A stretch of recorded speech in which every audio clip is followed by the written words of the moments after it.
Dragon ফ্রুটসের গাছগুলো দেখো, এই যে দেখেছো ডাল বেরোচ্ছে। এটা অনেকদিন আগেই বেরিয়েছে, বেরিয়ে বড় হয়ে গেছে। এই যে দেখো এদিকেরটা দেখেছো, দেখো এই যে বুঝতে পারছো বড় হয়েছে ড্রাগন ফ্রুটসের গাছগুলো। এই যে দেখো, দেখেছো, একটু দূর থেকে দেখায়, দেখো এগুলোও দেখবে খুব তাড়াতাড়ি বড় হয়ে ড্রাগন ফ্রুটস দিচ্ছে।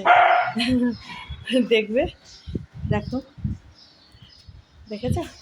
আর ওই দিকে দুই হনুমান দেখো মারপিট করেই যাচ্ছে, করেই যাচ্ছে, করেই যাচ্ছে, মারপিট মারপিট, বকবো একদম দোষী। বুঝতে পারছো অনেকটা বড় হয়েছে, দেখো এই যে